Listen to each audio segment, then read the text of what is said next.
liquid fertilizer is supplied to the constituency during the 2023-2024 farming season. And Mr. Miutu of Kalabo Central will ask the Minister of Education why grade 7 and 9 examination numbers expire after 2 years of issuance, what the positive effects of the numbers expiring are, what the negative effects are, whether the government has any plans to abolish the expiration of examination numbers, and if so, when the plans will be implemented.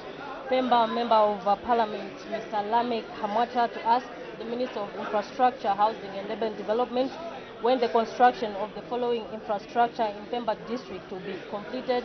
That's staff houses for Pemba Town Council and an office block for the Department of Agriculture.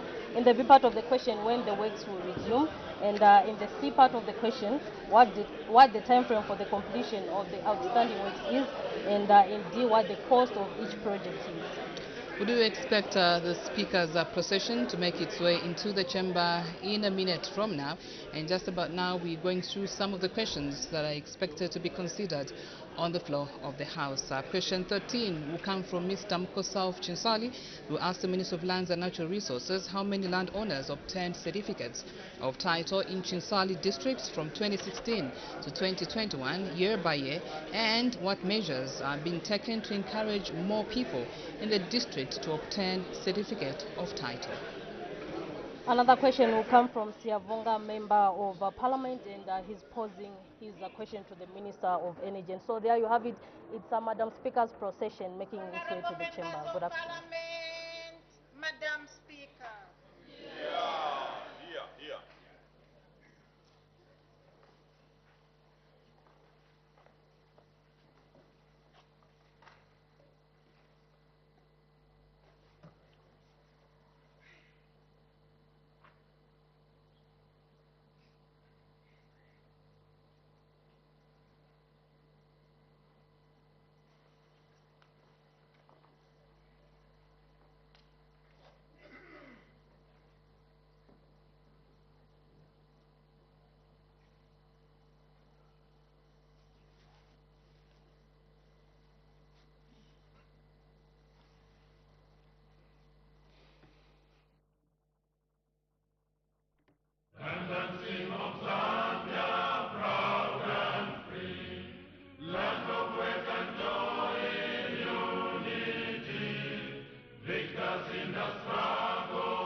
Prayer.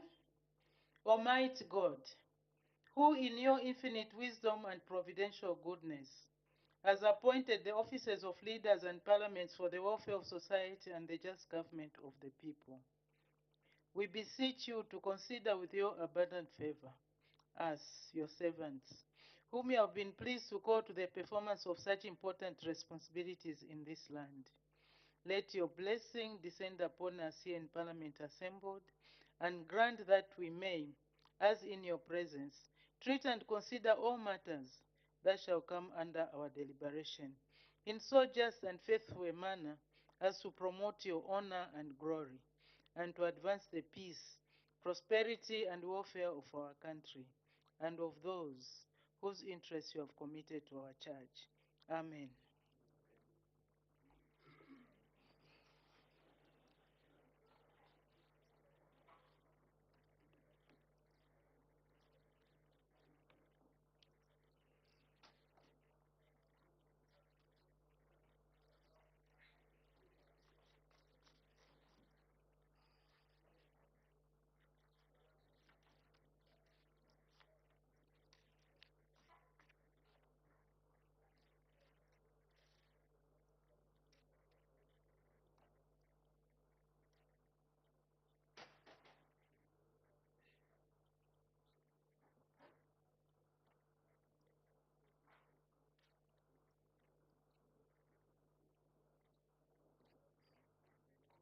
Order. Honorable members, I have 3 announcements to make. The first announcement is that, honorable members, I have received communication to the effect that, in the absence of Her Honor the Vice President, who is attending to other government business, the Minister of Defense, Honorable Ambrose L. Lufuma, MP, has been appointed acting leader of government business in the House from today, 12th September 2023, until further notice. I thank you. The second announcement, honorable members, I wish to recognize the presence in the public gallery of pupils as well as teachers from Macha Girls Secondary School in Choma District.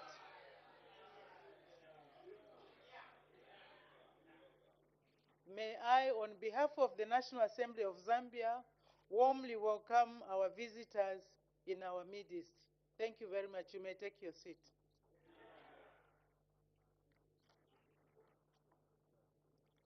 The last announcement, honorable members, you will recall that on Wednesday, 26th July 2023, I announced to the House the introduction of annual awards for the outstanding parliamentarians at the National Assembly of Zambia. Consequently, nominations were received in the 3 categories, namely 1, the Robinson Abulyato Award, Overall Best MP of the Year; 2, the Nelly Muta Award, Outstanding Woman MP of the Year; and 3, the Wesley Nyirenda Award, Outstanding Youth MP of the Year. To this effect, all nominations received were compiled, counted, verified, and validated. Following this process, the top 3 nominees in each category were identified. In view of the foregoing, all the deserving nominees will be recognized and awarded at a ceremony to be held on Thursday, 14th September 2023 at 09 hours in the amphitheater. The award ceremony will be in commemoration of the International Day of Democracy, which falls on Friday, 15th September 2023. This important day, commemorated by both the Inter-Parliamentary Union, IPU, and the Commonwealth Parliamentary Association, CPA. You are therefore invited to attend this inaugural award ceremony. Members may wish to note that this event will be treated as a sitting of the House, owing to its importance. I thank you.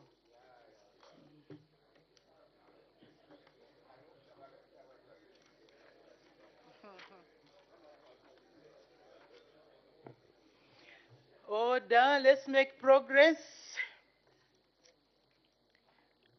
I notice that there are some indications for matters of urgent public importance. I have 4 indications. We start with the Honorable Member for Nakonda. Oh, sorry, I'm jumping. Sorry, before we go to that, let's get the business statement. The acting lead of government business, sorry.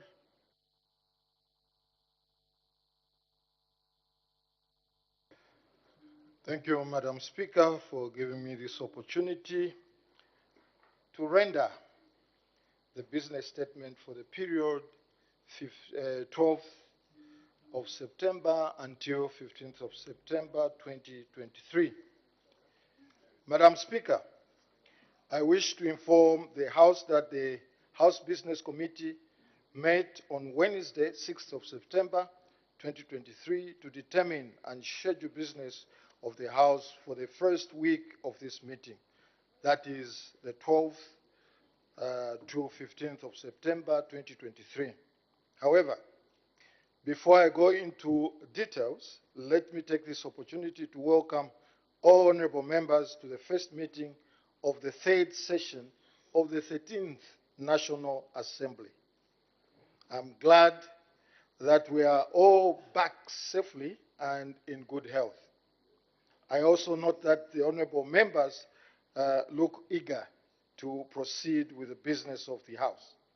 I am therefore hopeful that the House, as usual, will work diligently and harmoniously in the performance of its functions, despite honorable members' divergent views on various matters, as it should be.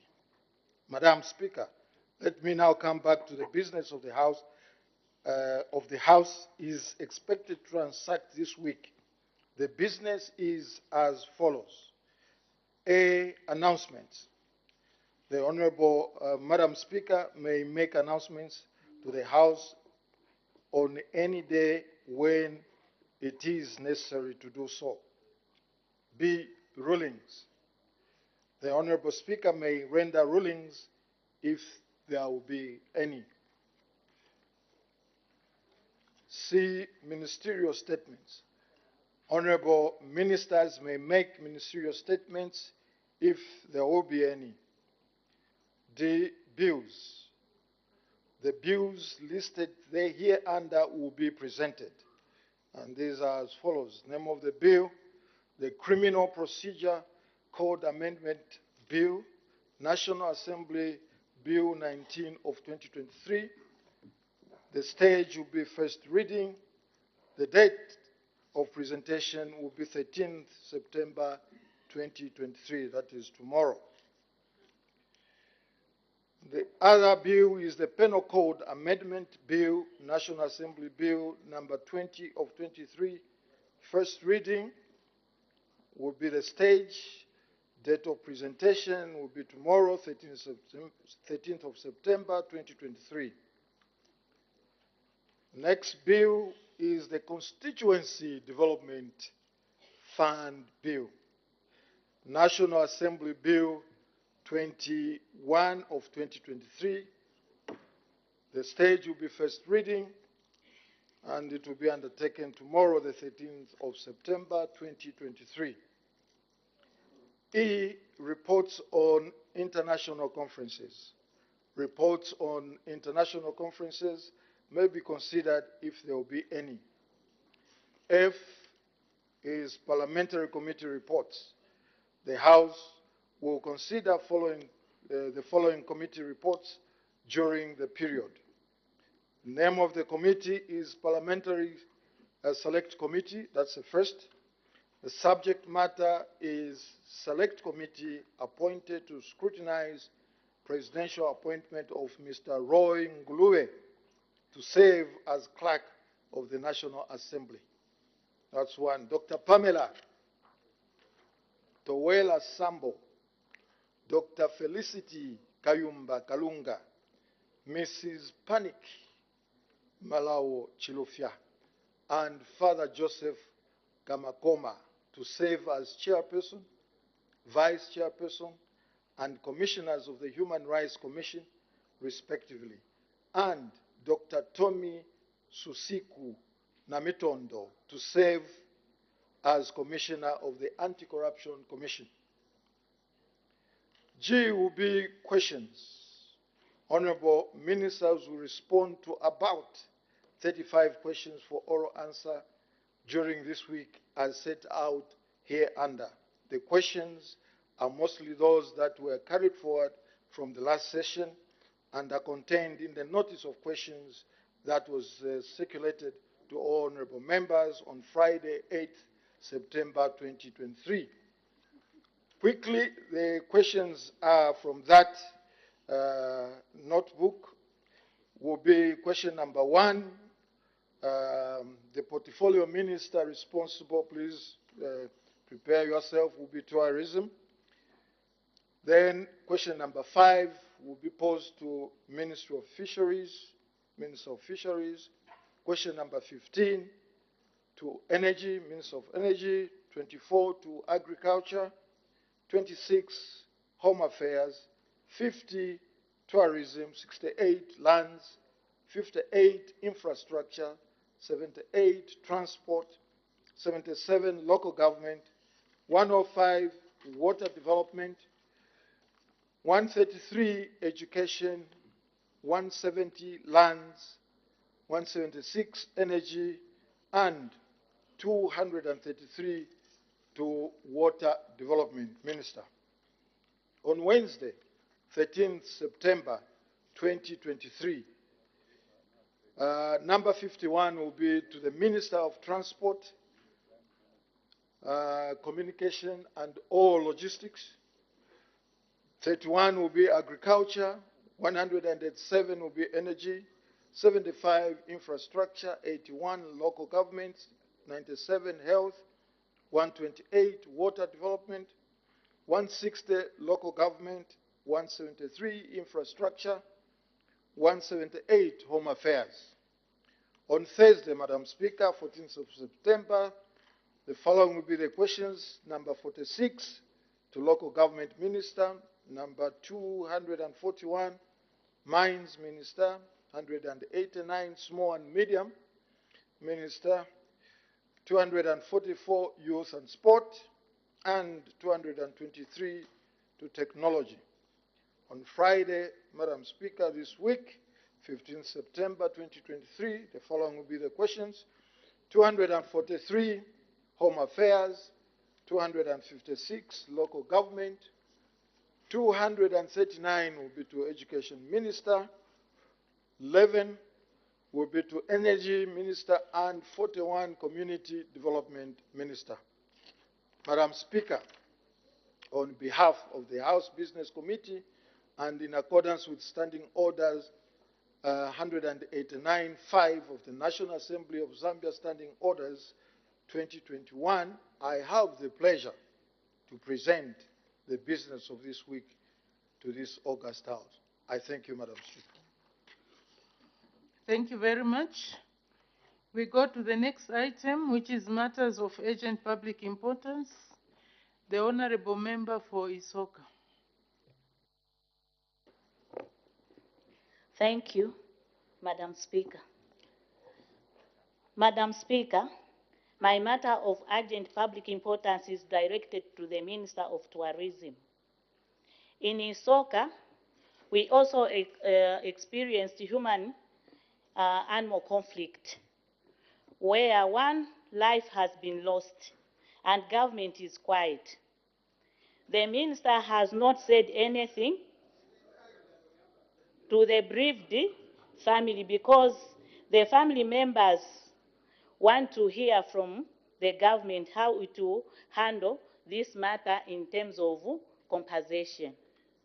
Madam Speaker, I need your indulgence. I thank you. Thank you. Thank you very much, Honorable Member for Isoka. This issue of animal-human conflict has graced the floor of this House on several occasions. The Minister of Tourism has on various occasions come on the floor of this House to make various mysterious statements. I believe this problem is still ongoing. Just recently, I watched a video where the elephants were terrorizing, or they had come in a village in Isioma. So I believe, Honorable Member for Isoka, this issue needs more than just a ministerial statement. I think the Honorable Minister of Tourism needs to do more, together with all of us. I believe this is not now a matter for the minister. I think it was for all of us, members of parliament, members of the community, the government. Let's see, let's find means and ways of trying to resolve this issue because it's ongoing. These animals are in our communities. We, the human beings, are also in the passage of these animals. So we just have to find a lasting solution. It will keep on coming on and off. There was an idea that we form a special committee, but the issue was funding. So maybe we can explore other ways and means. But thank you very much for bringing it up again. But I'll have a chat with the Honorable Minister of Tourism to see how best this matter can be resolved once he comes back. Thank you very much. The Honorable Member for Ron. Thank you very much, Madam Speaker. Madam Speaker, before I raise my matter of urgent public importance, allow me to pass my sincere wish of quick recovery to the Government Chief Whip, who was involved in another tier. The people of Ron constituency wishes him a quick recovery. Also, allow me to congratulate our brother, Simto Njava, Honorable Member, for his appointment to move from the back bench to the front bench.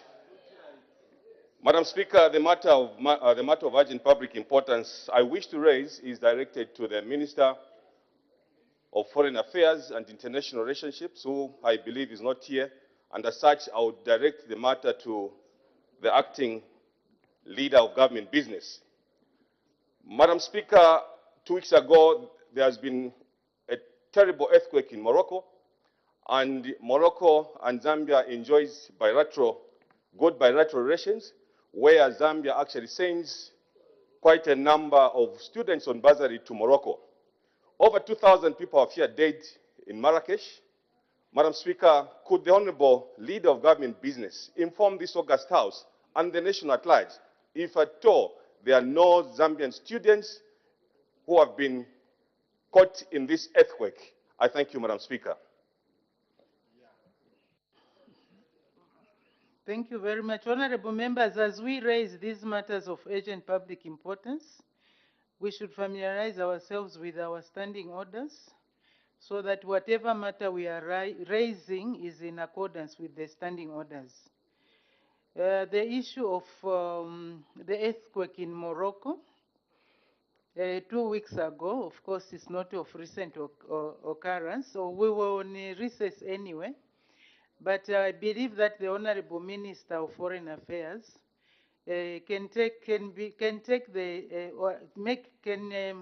have an opportunity to come and brief the House and through the House, the nation, on whether or not there were any Zambians that were affected in this earthquake.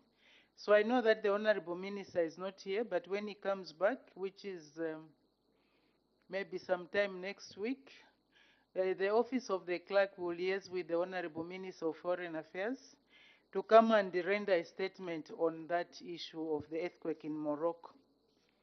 Thank you very much. The Honorable Member for Shuanungandu. Thank you so much, Madam Speaker. The matter of public urgent importance I'm trying to raise is directed to the Minister of Foreign Affairs, in his absence, the acting minister.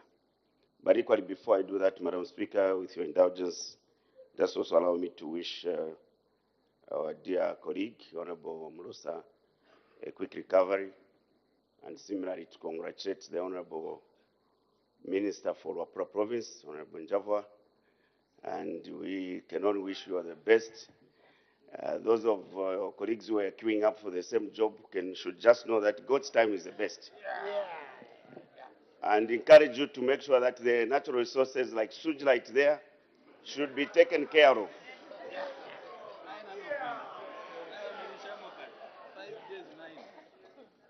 Madam Speaker, the matter of urgent public importance I'm trying to raise, as I stated, is directed to the Minister of Foreign Affairs or Acting Minister of Foreign Affairs.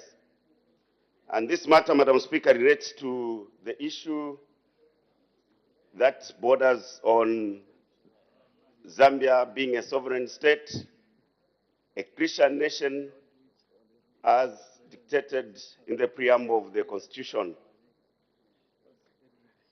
Madam Speaker, the country has been treated to some information which, if not managed, will result in innocent and genuine nationals of the French Republic being pitted against the Zambian people.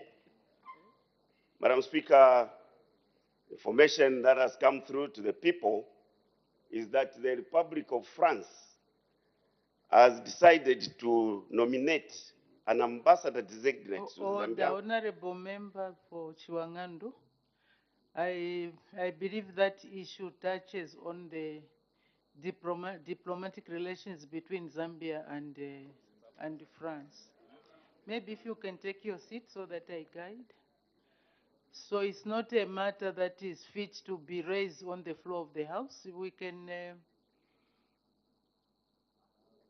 find other ways of dealing with it, because it touches on the foreign and diplomatic relations between Zambia and France.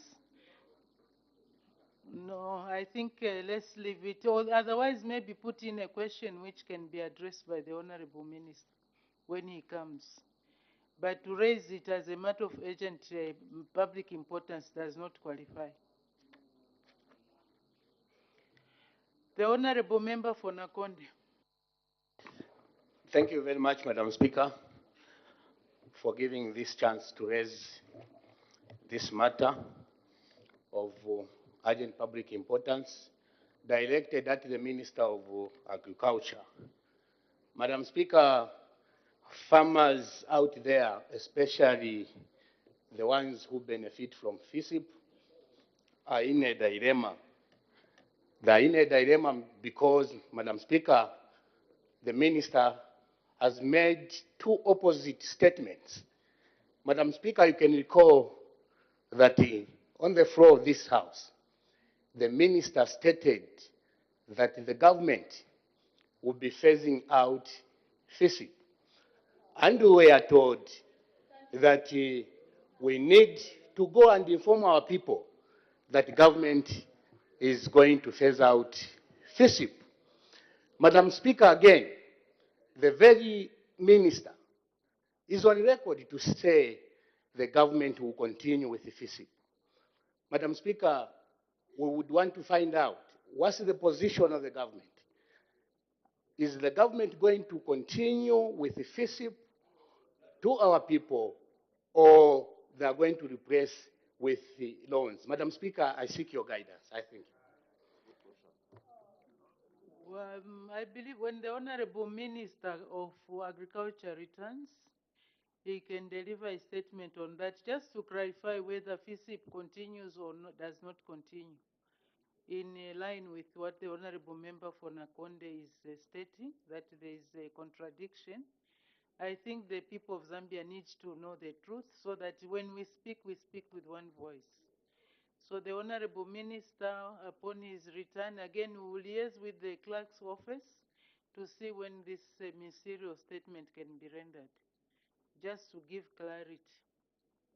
Thank you very much. That concludes matters of urgent public importance. I have permitted the Honorable Minister of Water Development and Sanitation to make a ministerial statement. The Honorable Minister of Water Development and Sanitation.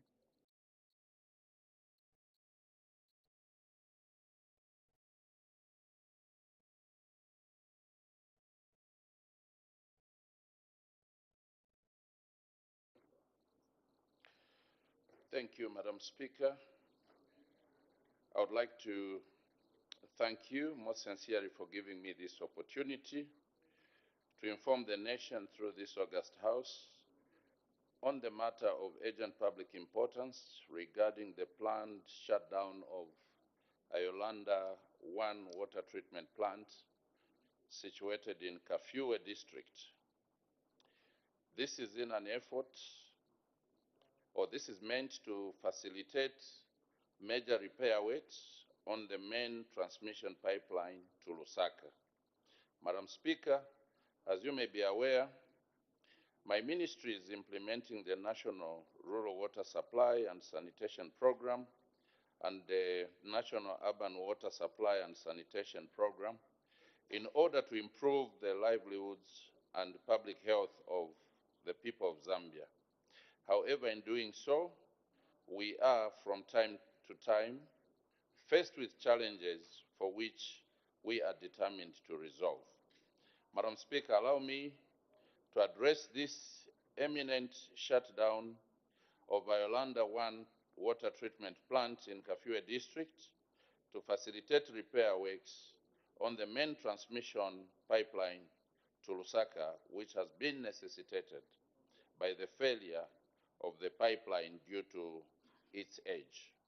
Madam Speaker, the House may wish to note that 55% of the water supply to Lusaka City is from Kafue River through the pipelines over a distance of 65 kilometers. One of these pipelines was constructed in 1970 and has outlived its useful life. It is this pipeline, Madam Speaker, that has developed a serious leakage at one critical joint, which is the first bend from the treatment plant in Kafue district. Madam Speaker, to avoid a catastrophic failure of the pipeline, Lusaka Water Supply and Sanitation Company, with the support of my ministry, would like to carry out emergency major repairs to this pipeline and fix the leaking point.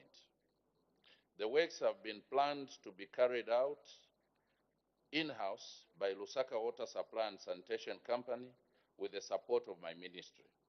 Madam Speaker, the repair of this leakage is a short-term solution to the sustainable supply of water to the city of Lusaka.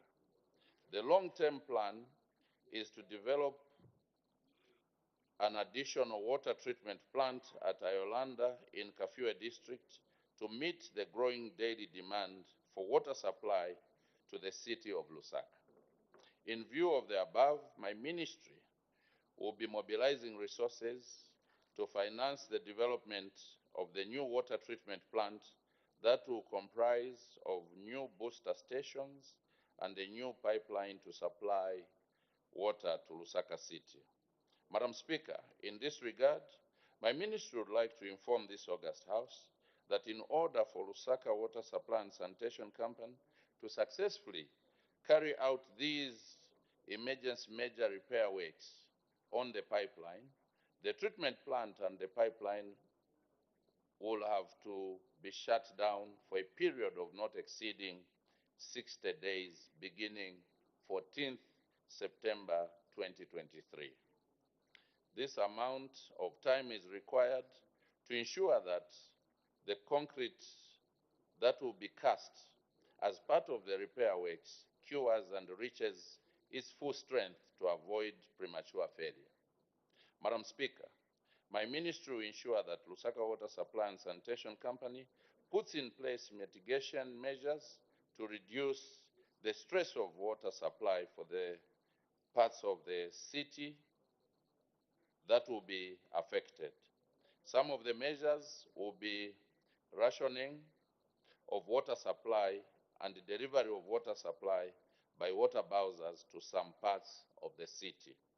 However, Madam Speaker, the residents of Lusaka are advised to make arrangements for storing adequate water during this period. I want to repeat, the residents of Lusaka are advised to make adequate arrangements for storing water during this period. Madam Speaker, I would like to assure this House that critical facilities such as hospitals will be prioritized to have continuous water supply. My ministry will closely monitor the works and provide all the necessary support to ensure that the works are completed on time and normal supply to resume. Madam Speaker, allow me to request that this effort by Lusaka Water Supply and Sanitation Company to carry out these works be supported by honorable members of this House, in particular those from Lusaka District, to accompany me to visit the Navoye leak site in order to not only appreciate the nature and magnitude of the problem being resolved that will give rise to reduced water supply to some parts of Lusaka and indeed to the constituencies within Lusaka district for the next 60 days, but also to assist with dissemination of information regarding the highlighted problem. Madam Speaker, as I conclude, let me assure our citizens through this House that the UPND New Dawn government remains committed to providing universal access to clean and safe water in line with the SDG number 6 and indeed Vision 2030, considering the critical role that water continues to play in ensuring public health, improvement of livelihood, and promotion of human dignity. Madam Speaker, I thank you. Thank you very much. The honorable members are now free to ask points of clarification on the ministerial statement given by the Honorable Minister of Water Development and Sanitation. The Honorable Member for Mbavala. Thank you so much, Madam Speaker, for giving the good people of Mbavala an opportunity to follow up a follow-up question.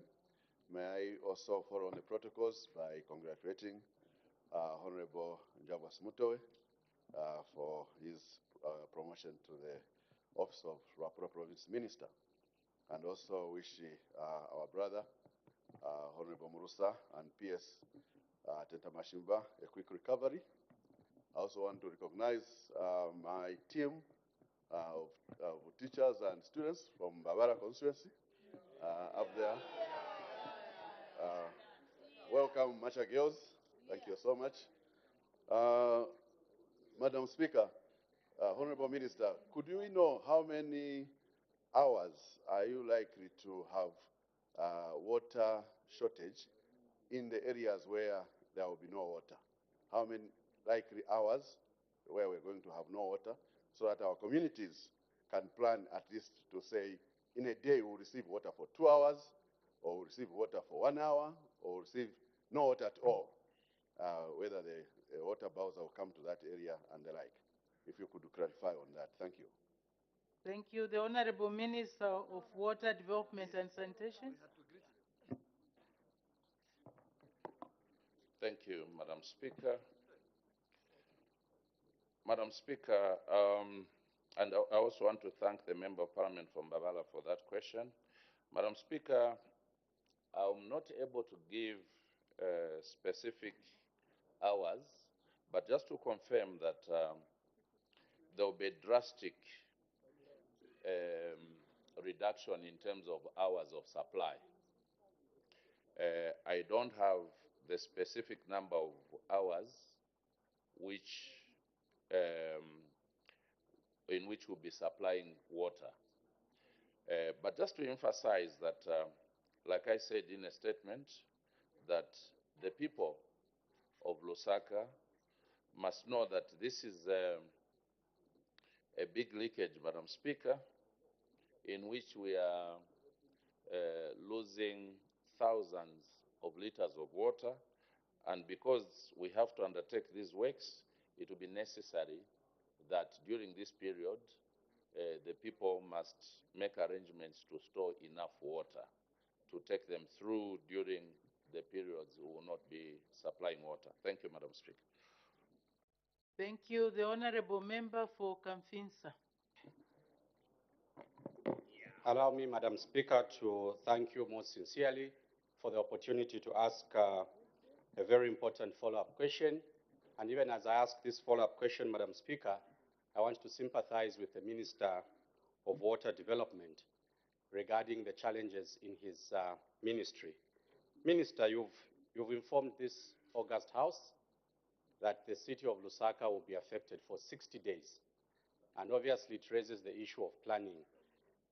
Didn't your ministry foresee this challenge in order to prevent it way before we could have this occurrence of not having water for 60 days, Madam Speaker, in a city which has got a population of 3.6 million people? I thank you, Madam Speaker. The Honorable Minister of Water Development and Sanitation. Thank you, Madam Speaker, and I want to thank the Member of Parliament for Kafinsa for that very important question. Madam Speaker, this problem borders on legacy issues. This leakage has been there for years, Madam Speaker, and it's been growing. And my ministry has decided to work on this big problem. You will not believe, Madam Speaker, that this leakage is within a distance of 2 kilometers from our treatment plant. And this leakage now has even formed a stream where we are losing close to 10,000 liters of water per day. And this has been going on not for a week, not for a month, not for 2 years, but for years. So we have made a decision, my ministry working with Lusaka Water, that this problem must be fixed. So we have acted promptly to ensure that this problem is resolved. As to whether it was not foreseen, I think my colleagues who are there could have actually prevented this problem from getting bigger. But suffice to say that we have acted to resolve this problem. Thank you, Madam Speaker. Thank you. The Honorable Member for Chitambo. Madam Speaker, I appreciate you. Minister, you did inform the House that the water leakage at Navoye will take us 60 days to have it restored. My question to you is that you did allude again to the House that the pipes were laid in the 1960s, meaning that the whole system is almost getting tired. And the 60 days that you've put across is a lot of days.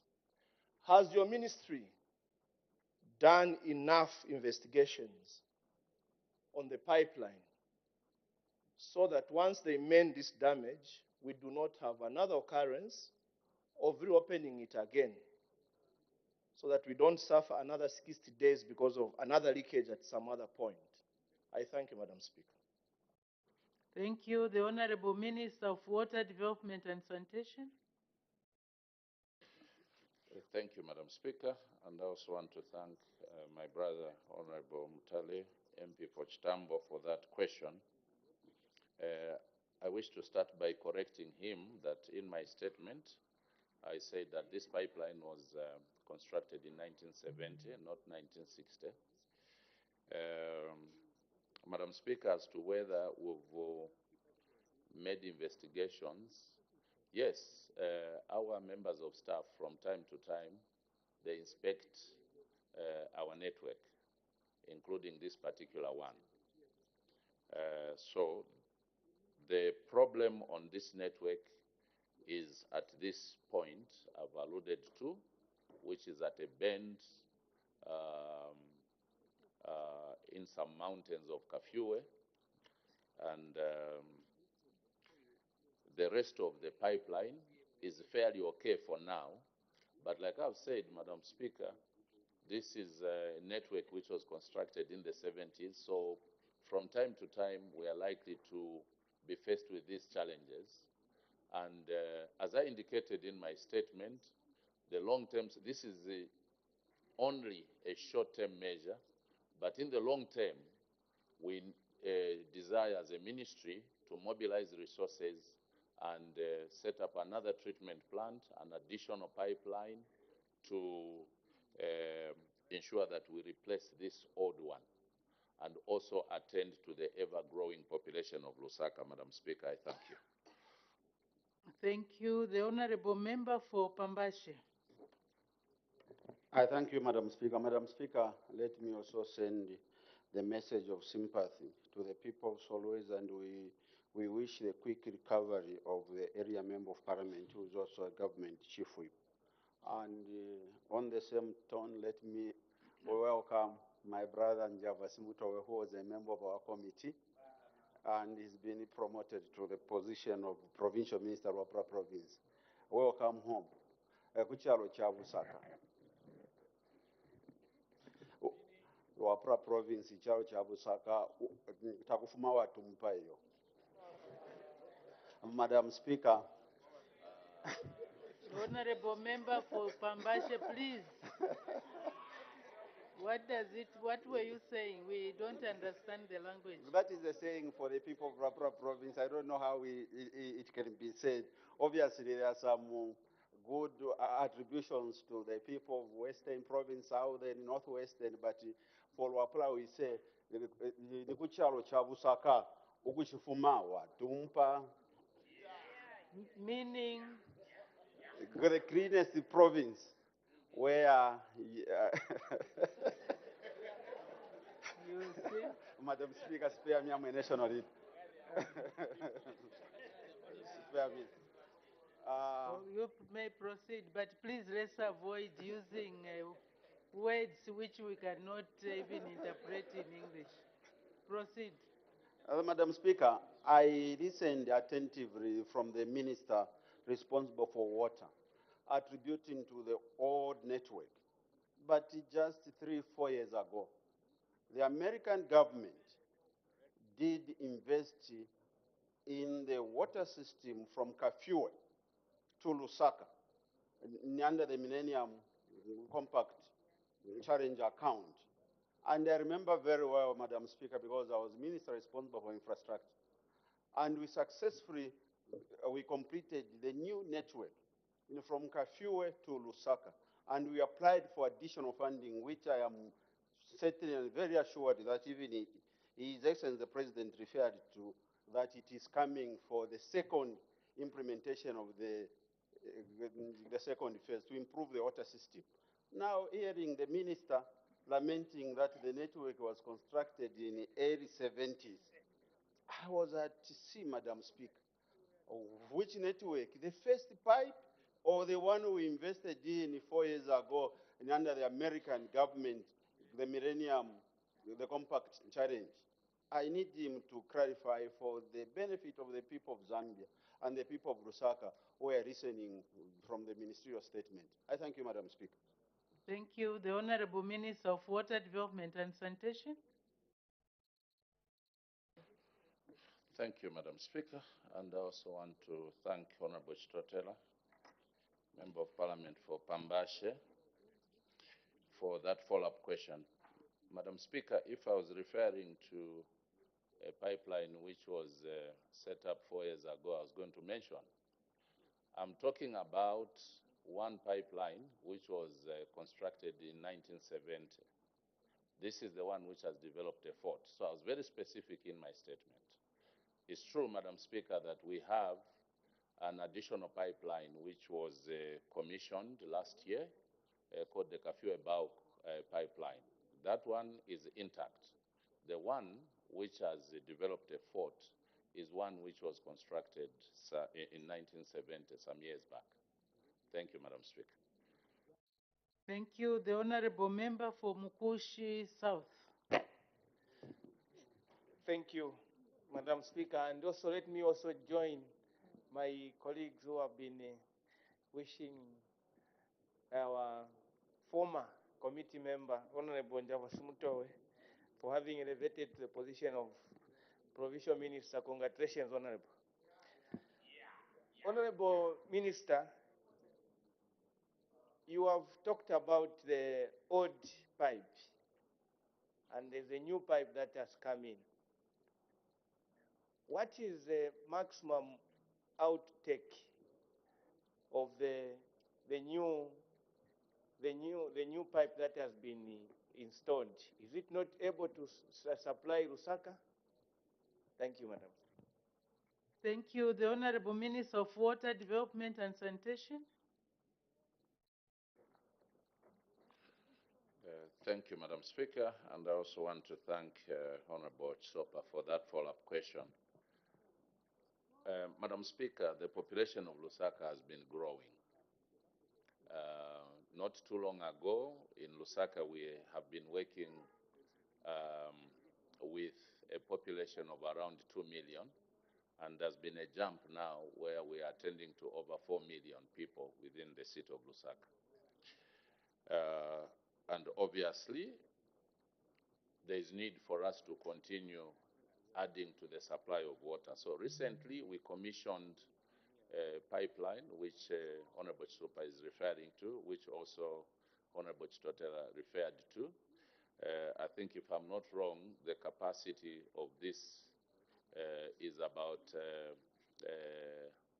50,000 liters per day. I think it has added to the daily supply by 50,000 liters. I stand to be corrected. But on its own, it's not sufficient, Madam Speaker, to supply the whole Lusaka. In fact, even the two pipelines put together, they are not giving us sufficient numbers to meet the demand. The demand of water for Lusaka. So the new one has only added to about 50,000 liters per day to the current supply, but it is definitely not adequate to meet the total demand for Lusaka. So it is this pipeline, Madam Speaker, which will continue supplying the various parts of Lusaka during this period when we'll be repairing the old pipeline. Thank you, Madam Speaker. Thank you. Honorable members, let's listen to the questions. You ask a question, then you need to listen to the answer. The Honorable Member for Bangwelo. Thank you, Madam Speaker.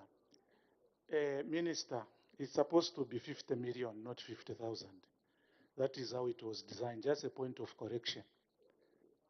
Okay. Now, I just want to know, Minister, because PF government, we realized that the old pipe had outlived its usefulness, hence the new bulk supply project. So I just want to know, to who is the new pipe supplying to? Because it appears you are giving us an impression as if the entire Lusaka will have no water for the next 60 days. So this new line, to who is it supplying to? Thank you. The Honorable Minister of Water Development and Sanitation. Thank you, Madam Speaker, and I also want to thank Honorable Cassandra for that follow-up question and also the correction. It's 50 million liters per day. Thank you for that correction. Madam Speaker, the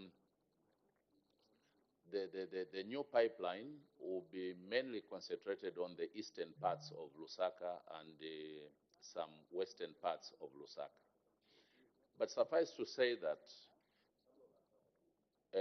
during these repair works, like I indicated, we are putting various measures, interventions in place to ensure that the inconvenience is minimized. But it is necessary that we undertake these works, Madam Speaker. Like I said, we are losing water which is produced at a very high cost. Pumping water 2 kilometers away, and at this point you are losing more than 10,000 liters is a lot of water, and this is treated water. So you will be, with your permission, Madam Speaker, once you allow us to visit this site with your members of parliament from Lusaka, they will be able to appreciate the magnitude of the problem, and it is necessary that we take up these measures. With your permission, Madam Speaker, we are ready as early as tomorrow to take the members of parliament from within Lusaka district to go and see this problem. So, whilst the Kafue-Bauk pipeline will be able to assist with the Lusaka East and the Lusaka West areas, in the other peri-urban areas, we'll be able to intervene in terms of supply with water bowsers. I think this was again emphasized. So we'll do everything possible, Madam Speaker, to ensure that the inconvenience is minimized. But also, we'll work round the clock, Madam Speaker, that if possible, we also reduce the time. We have asked for 60 days as maximum period to just allow the concrete which will be cast at that cliff, because this is a highly pressured pipeline of 50-inch. So we hope that the works can be done even below 60 days, but we'll do everything possible that we don't over-inconvenience our people.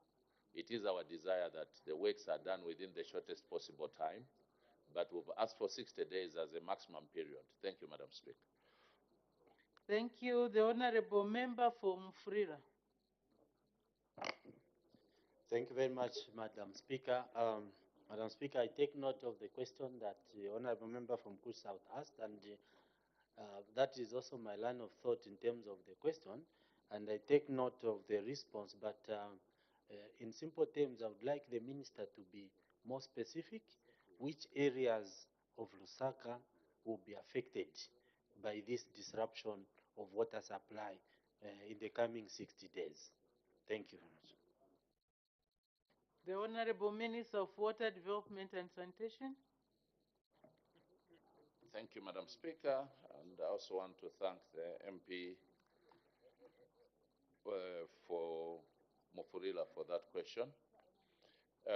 Madam Speaker, basically, almost all the parts, almost the entire Lusaka will be affected in terms of the reduction of hours of water supply. But I think the other question was, which areas will be benefiting most from the new pipeline, the Kafue-Bao pipeline, the one we commissioned recently? That's the one I was saying. That one, the concentration is most on the Lusaka east parts and western parts. But in terms of the areas that will be affected with these repairs, it's basically almost the whole Lusaka. There will be a reduction in hours of supply. Thank you, Madam Speaker. Thank you. The Honorable Member for Kabwata. Thank you, Madam Speaker. Honorable Minister, I wanted to find out, you and I understand that the population of Lusaka is now close to 4 million, and the people of Chawama, the people of Jack Compound in Kabwata, in Mandevu, some of them may resort to start drawing water from shallow wells. And in the end, we may end up having huge challenges like dysentery and also typhoid. I wanted to find out whether your ministry is going to work hand in hand with the Ministry of Health over this challenge that we may foresee. The Honorable Minister of Water Development and Sanitation. Thank you very much, Madam Speaker, and I want to thank the MP for Kabwata for that question. Just to indicate, Madam Speaker, that we are going to work hand in hand with various sectors, including Ministry of Health, but also members of Parliament, to ensure that the correct information is given out to the people. Madam Speaker, this is a non-political matter. I hope that all members of Parliament will use this information correctly to ensure that our people are given correct information. This is why I issued this ministerial statement, so that people don't begin to use the situation we are going to face for political gains, because we had an option, Madam Speaker, to allow the situation to continue like this, and you continue losing 10,000 liters. Once this problem is fixed in the next 60 days, it means the 10,000 liters of water we've been losing per day will be now pumped to various parts of the city, and the people will benefit to more supply and more desirable supply. So we are going to work hand in hand with Ministry of Health and other ministries, disaster management and mitigation unit, to ensure that, again, the inconvenience is minimized, but also to avoid people from accessing water from unreliable sources. Thank you, Madam Speaker. Thank you very much. The last question, the Honorable Member from Chinsali. Thank you, Madam Speaker. Honorable Minister, looking at the date when these rehabilitation works are going to commence, we will see that there's just a day or two, because today is what? Is 12th, and we only have 13th tomorrow. After tomorrow is 14th, and that program is going to commence. Now, this is a very big issue that requires people to prepare. And in your statement, you advised people that they should work on arranging for sufficient storage space so that they can have some water stored for their use. So why have you left it to the last minute to inform the people? Because we expect that you should have given them at least even 2 weeks or 3 weeks so that you sensitize them. You give them schedules of how they anticipate the rationing of water to be. I thank you, Madam Speaker. Thank you, the Honorable Minister of Water Development and Sanitation. Thank you, Madam Speaker, and I also want to thank my brother, Honorable Mukosa, from a very rich history constituency, Chinsali. Madam Speaker, first of all, I want to confirm that we have been on this issue for some time. In the background, we have been having preparatory works. First of all, to ensure that we create access to the leakage point, because to get to that point, we had to walk for many meters, but now we need to take the equipment there. And before all this, we had to make some preparatory works in the background. As to why we've left it to the last point, Madam Speaker, even the accessories which have to be used on this point where the leakage is had to be imported from South Africa, the couplings and other accessories. So what we had to do, Madam Speaker, was that we had to do a lot of preparatory works. First of all, to allow Lusaka Water to procure all the materials that will be required, also to create the access road to up to the point where this leakage is. And all this has been done, and we are now ready to undertake the works. In terms of this announcement, obviously we're on a recess, Madam Speaker, so we thought we should use this opportunity to ensure that we bring this to the House, but also to request your permission to allow the members of Parliament, now that we are here, to accompany us, so that the owners of the constituencies which will be mainly affected can go on the ground and see and appreciate this problem. So it's not like we've left it up to the last minute, but also we are trying to manage the situation, Madam Speaker. We wouldn't want to undertake these works during the rain season, which is mainly associated with diarrhea cases. If we had to shut down during the rain season, people are going to be mainly, accessing water from very unreliable sources, and that was going to create a problem. So we thought we should use the dry season to do these works, but also to ensure that a bit of water is still supplied to the areas that will be affected, and within 60 days we can come back with a much more reliable supply. Thank you, Madam Speaker. Thank you very much. There is an invitation to honorable members from Lusaka to visit this site with the Honorable Minister of Water Development and Sanitation. I'm sure the Honorable Minister can liaise with the clerk's office to see when this could be done. There's a suggestion that they could do it even tomorrow. I don't know in terms of availability whether tomorrow is possible, but I'm sure the office of the clerk will be able to advise. We make progress. Question for oral answer under Standing Order 74. The Honorable Member for Mongo Central.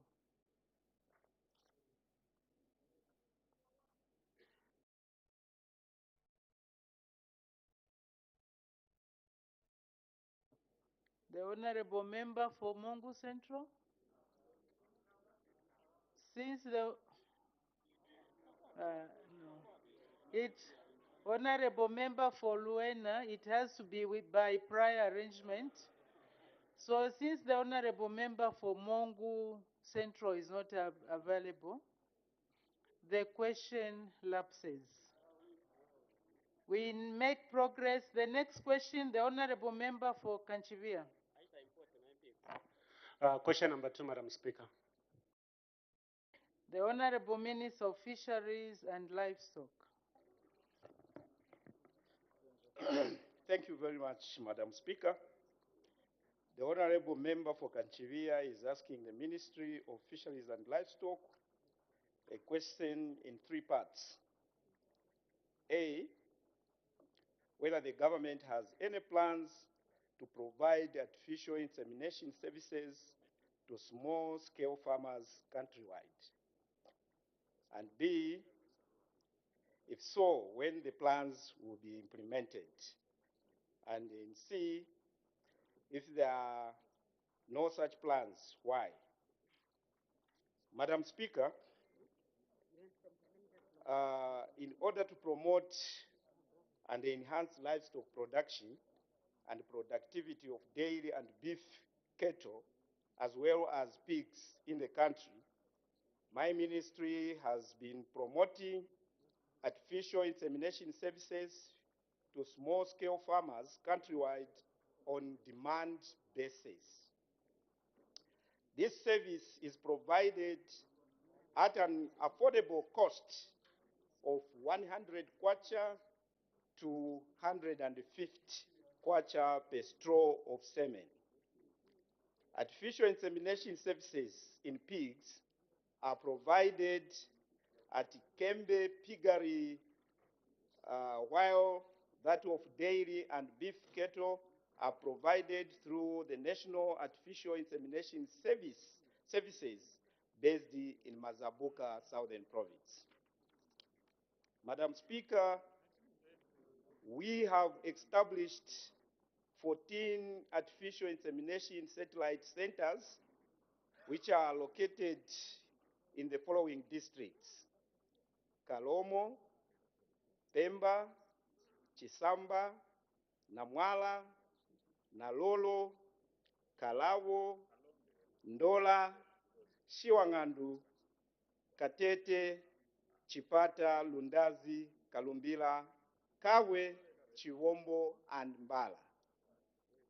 To increase access to the artificial insemination services for small-scale farmers, my ministry has endeavored to increase the capacity of the liquid nitrogen plant at the National Artificial Insemination Services from 40 liters per hour to 150 liters per hour. Unfortunately, Madam Speaker, my ministry is in dispute with the contractor, and the issue has been referred to the Ministry of Justice for arbitration. So far, my ministry has improved the water supply, procured and installed the liquid nitrogen processing plant.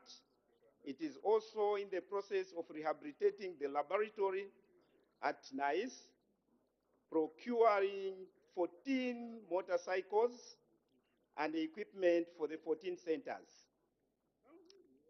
The equipment to be procured include AI nitrogen flasks, nitrogen canisters, AI kits, AI guns and straws. Additionally, my ministry has trained 70 staff in AI to support AI services across the country. In B, Madam Speaker, the artificial insemination service is an ongoing exercise. In C, in view of A and B above, C falls off. I thank you, Madam. Thank you. Supplementary questions, the Honorable Member for Kanchivia. Madam Speaker, I thank you for this opportunity to ask a follow-up question to the Minister of Livestock and Fisheries. Honorable Minister, The Zambian government received support from the Czech Republic for cement processing, processing factory. Maybe my first question, Madam Speaker, would be, what is the status of this laboratory? Thank you, Madam Speaker. Thank you. The Honorable Minister of Livestock and Fisheries and Livestock, sir. Thank you, Madam Speaker, and thank you, Honorable Member. Indeed, Czech Republic is one of the cooperating partners that are supporting the artificial insemination programs for this country. And Madam Speaker, like I stated in my first answer, that we have so far managed to put the plant in place, which will be producing 150 liters per hour than the one which was there before, which was just producing 40 liters per hour. But as you may be aware, Madam Speaker, the House may wish to note that the contractor who was putting this plant, we have some challenges with the contractor, and the issue has been pushed to the Ministry of Justice for arbitration. Otherwise, there's progress in place. As soon as we settle the differences, the contractor is going to complete the remaining parts that are required at the plant. I thank you, Madam Speaker. Thank you. The Honorable Member for Chembe. Thank you, Madam Speaker. Honorable Minister, you have only mentioned of training to do with your personnel in your ministry. Are you going to extend this training to the many specific small-scale farmers so that they can do this service for themselves? Thank you. Thank you. The Honorable Minister of Fisheries and Livestock. Thank you very much, Madam Speaker, and thank you very much, Honorable Member. Like I've stated, Madam Speaker, is that the ministry or the government has trained so far 70 staff. That number is just an additional to what we have already. And the whole essence of training such staff is to make sure that the extension services are rendered to our farmers, the small-scale farmers we are talking about, that they will be able to receive the right information from the experts that we have trained. So small-scale farmers, I can assure you, they will receive the right information that they require to use artificial insemination services. Thank you. The Honorable Member for Mandevu. Madam Speaker, the people of Mandevu are grateful for this opportunity to ask a follow-up question to the Minister. Minister, I wish to find out if your ministry has got plans to decentralize these services to the 116 district of Zambia, considering that for pigs, you only offer these services in Kembe and for beef in Mazabuka. I note that you spoke about the 16 satellites, but we have farmers, especially small-scale farmers, who would love to improve their breeds in all the 116 districts of Zambia. Do you have any plans to take these services, considering that the semen has to be transported in certain conditions to be able to be effective? I thank you.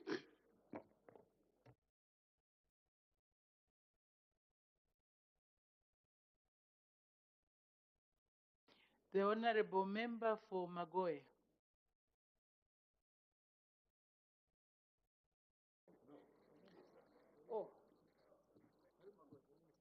Oh, sorry. That's why I always don't, these love letters you keep on writing to me, they disorient me. The Honorable Minister of Fisheries and Livestock. Thank you very much, Madam Speaker, and thank you very much, Honorable Member, for that question. Indeed, the intention of the ministry is to make sure that these services are rendered to all our small-scale farmers, more especially where we have the livestock farmers. We intend to make sure that this service reaches our dearest farmers to increase the production. Because as government, we are looking forward to increase the numbers of the livestock in this country. And that's the more reason why we have decided to put this plant at a high rate of producing the liquid to facilitate the movement of the semen to our satellites that we are going to establish. And of course, as new donor administration, we are looking forward that most of these services will decentralize them to all our districts. I thank you, Madam Speaker. Thank you very much. The Honorable Member for Magoy. Thank you very much, Madam Speaker. Honorable Minister, as you might be aware that artificial insemination is the best way that many of us have tried to improve the breeds of our animals. I just want to find out, Honorable Minister, how much sensitization have you done to ensure that our people are very much aware of this very important exercise? Thank you. Thank you. The Honorable Minister of Fisheries and Livestock. Thank you very much, Madam Speaker. And thank you very much, Honorable Member. First of all, the more reason why we are increasing the numbers of the staff is to make sure that we provide the necessary information to our farmers. The more we are going to increase our staff, the more we'll be able to give capacity building to our farmers. So as a ministry, we are committed to make sure that all our farmers have the right information. So this way, we are going to increase the production of livestock in our country. So making sure that our farmer gets the right information is one of the priorities that we have placed under the Ministry of Fisheries and the Livestock. I thank you. Thank you very much. The Honorable Member for Kanchivia. Madam Speaker, I thank you. Honorable Minister, the sector we are talking about is estimated to be over 1.5 billion US dollars, the livestock sector, estimated, and that it accounts for around 35% of the agriculture share in the national GDP. Honorable Minister, the numbers presented versus the needs, I do not understand why the ministry would still move with the demand-driven approach as opposed to a need-driven approach. Because when you contrast and compare with the population of livestock in this country, you realize that we must be pushing towards a need-driven approach. If we're going to unlock this sector, and if the country is going to benefit in terms of GDP, Madam Speaker, then we need to move from demand-driven. For example, if a livestock farmer such as myself in Kanchivia would want to procure these services, I have to look for someone who's in Shuangandu. Now, that is a long distance. What is the government doing to ensure that these services are brought closer to the people and that there's incremental value coming to the national economy? Madam Speaker, I thank you. Thank you very much. The Honorable Minister of Fisheries and Livestock. Thank you very much, Madam Speaker, and thank you very much, the Honorable Member, for that question. Indeed, the Honorable Member is very right that the system which is there, demand basis, is one of the systems that has been there for some time. But as new donor administration, we are working around the clock to make sure that the services are taken to where our livestock farmers are closer. The services are taken closer to our farmers. That is the more reason, Honorable Member, we are putting that plant to increase the production of the liquid, which facilitates the movement of semen. So going forward, we will not depend on demand basis because our target is to increase the production of livestock in the country. I thank you, Madam Speaker. Thank you very much. The Honorable Member for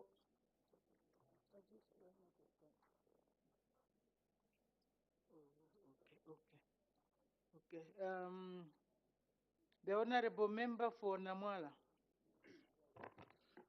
Thank you so very much, Madam Speaker. Through you to the Minister. Minister, that you have indicated that there are a couple of centers across the country. May I know when and what is the total cost your ministry would spend to complete the insemination center, which is in Namwala, that you have mentioned it as well amongst those centers that we have around the country? I thank you. Thank you. The Honorable Minister of Fisheries and Livestock. Thank you, Madam Speaker, and thank you, Honorable Member. Madam Speaker, I wouldn't be in the position to give the total cost of the equipment that we are going to buy in order to equip all these centers I've just mentioned. I want to believe that if the Honorable Member wishes, he can come to the office so that we can look at how much it will cost us for these equipments to be equipped in all the centers that I've mentioned. I thank you, Madam Speaker. Thank you. The Honorable Member for Lundazi. Thank you, Madam Speaker, and good afternoon. Greetings from the people of Lundazi. Honorable Minister, the people of Lundazi are grateful that you have considered them for this very important artificial insemination center. The question that I have for you is how consistent are you going to be in ensuring that these centers always have the supply, especially that Lundazi is in the midst of Chasefu, Chama, and the other Lumezi constituencies? I submit. Thank you. The Honorable Minister of Fisheries and Livestock. Thank you very much, Madam Speaker, and thank you, Honorable Member. Indeed, I can see the concern from the Honorable Member. The reason why I have mentioned 14 is that, first of all, we are going to equip all these centers. And the process of procuring this equipment is on.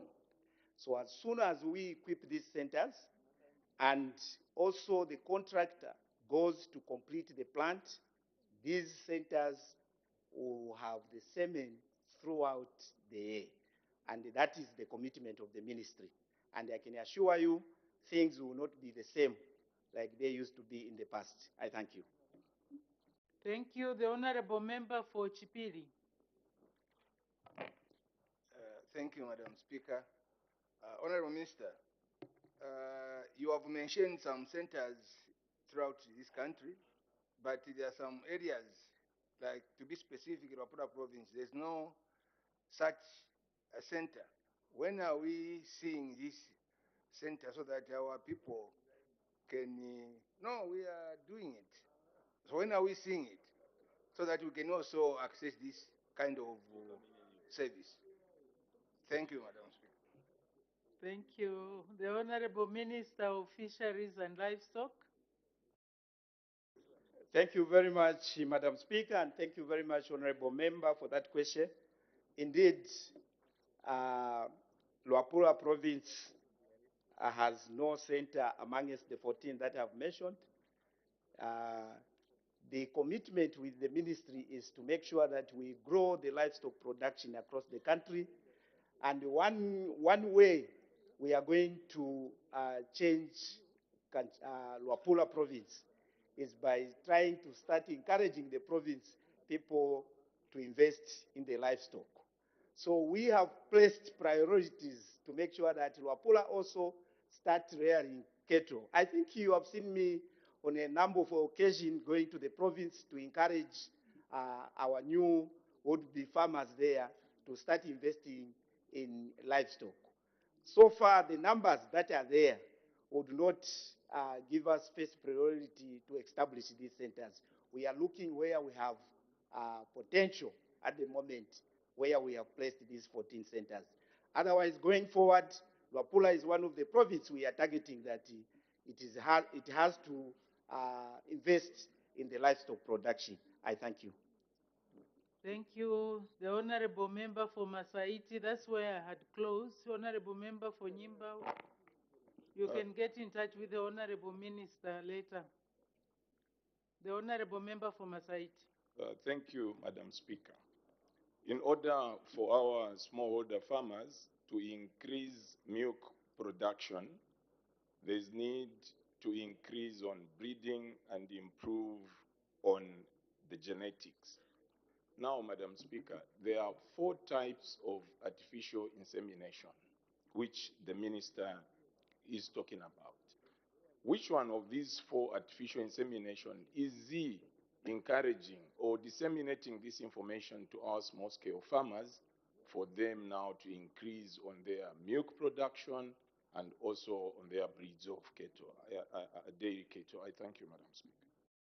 Thank you. The Honorable Minister of Fisheries and Livestock. Thank you, Madam Speaker. Thank you, Honorable Member.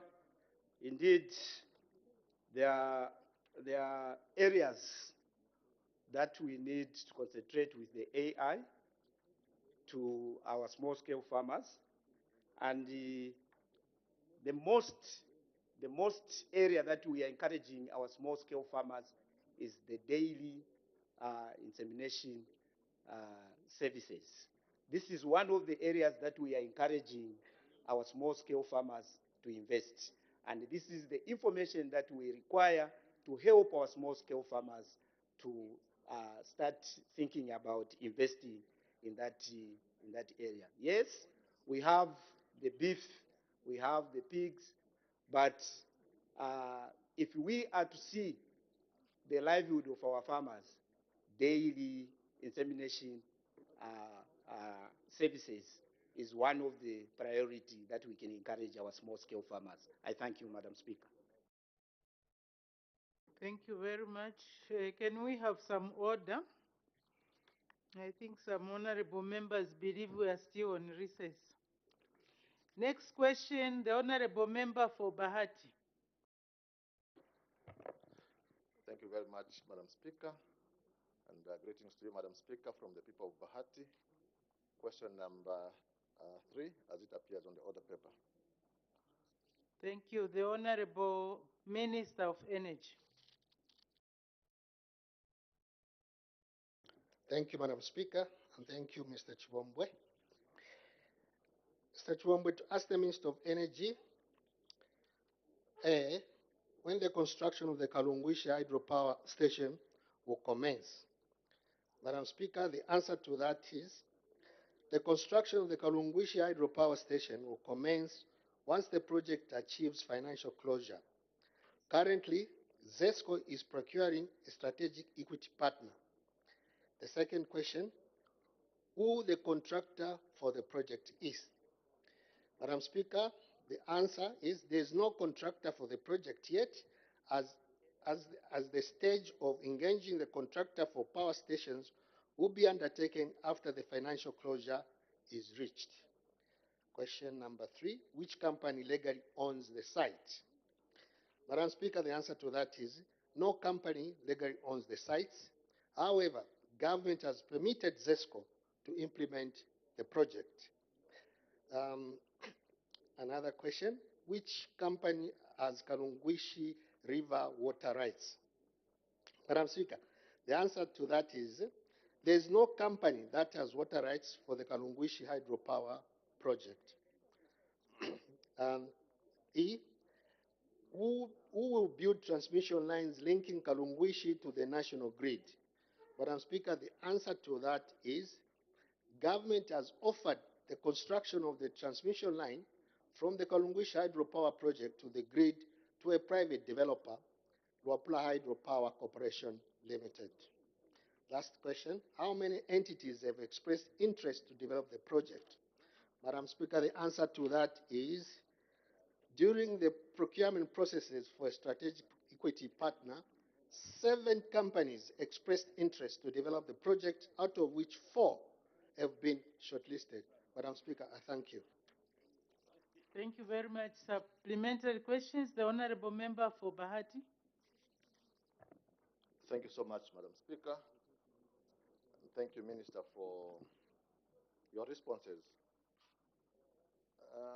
Madam Speaker, Luapula province is not attracting investors, especially in the mining sector, because of insufficient levels of electricity.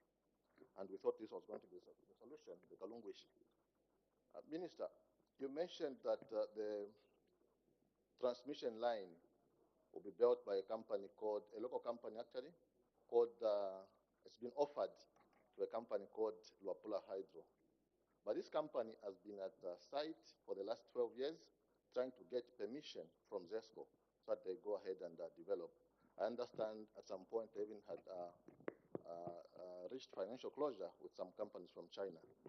So the question is, what is your government going to do to protect the interests of the local communities, the chiefdoms around who had entered into partnership with Kalungwishi Hydro, with Luapula Hydro? I thank you, Madam Speaker. Thank you. The Honorable Minister of Energy. Thank you, Madam Speaker. I think there are about two questions that he has posed there. One, government is not going to take interest in Luapula Hydro. Luapula Hydro is a private entity. Government has got interest in ZESCO, so any development that will come in that area, the local community will be taken care of. I submit. Thank you. The Honorable Member for Pambashe. Thank you, Madam Speaker. Madam Speaker, let me declare interest. Kalungwishi passes in my constituency. And I have special interest in that project, Minister. I've been monitoring since 2006, when the project began with the Lunzua Power Project. Luapula Power Authority came in, and there's been a fourth back. I was very happy, Madam Speaker, to state that when His Excellency the President stated during the official opening of Parliament that the Kalungwishi Power Project is now coming to fruition. It is 3 years, Minister. He spoke about that in 2021 and in last year. This year, it was not in his speech. Now the question, Minister, we are interested as the community of Kalungwishi, because this is only a river within the boundaries of Zambia. We don't share with anyone. And it has the capacity to produce up to 345 megawatts of power. The Minister, you said ZESCO has the right now. Lunzua Power Authority doesn't have a right because we are told the matters were in court. Luapula River Authority has no water rights because to the base of the people of Pambashe and the people of Mpolokoso, the people of Nsama, the people of the Monunga and the Chieng, they were told that this project cannot take off because the matters have been taken to court because they are civil servants who erroneously gave power to Luapula Power Authority, the water rights, without the approval of the board, without the approval of the minister.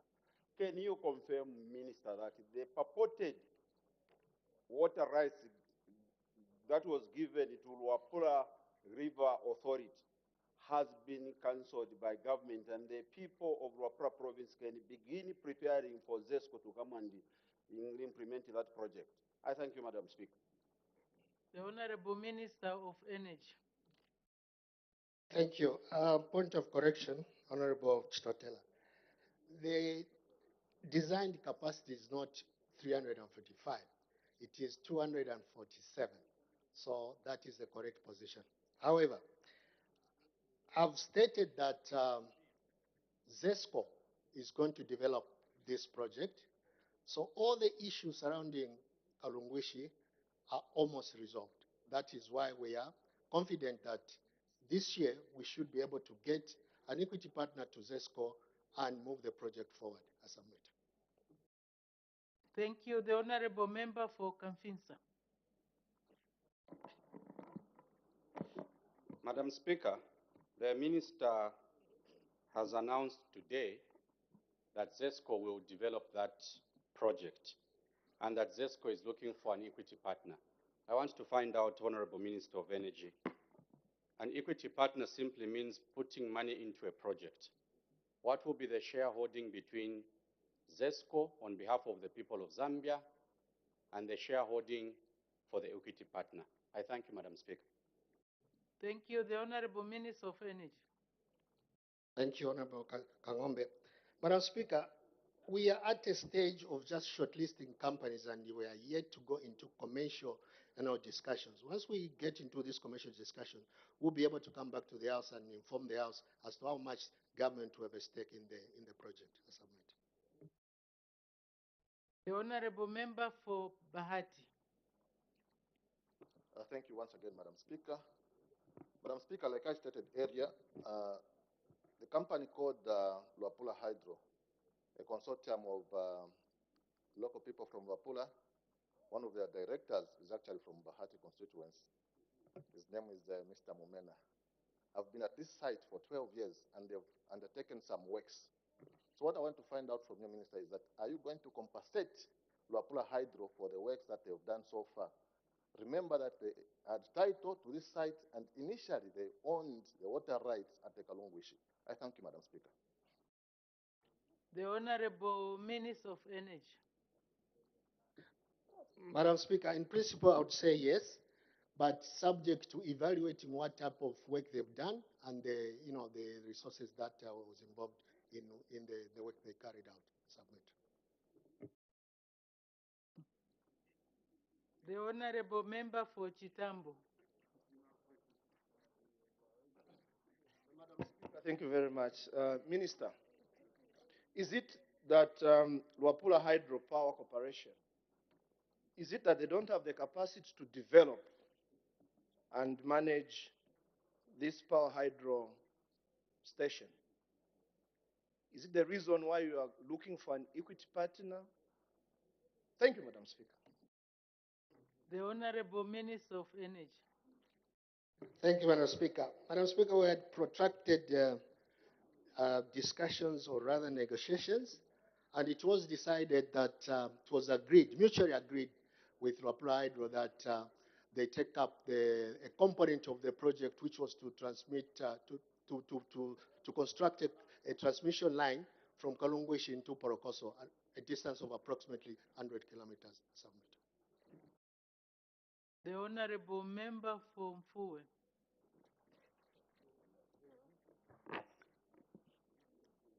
Thank you very much, Madam Speaker.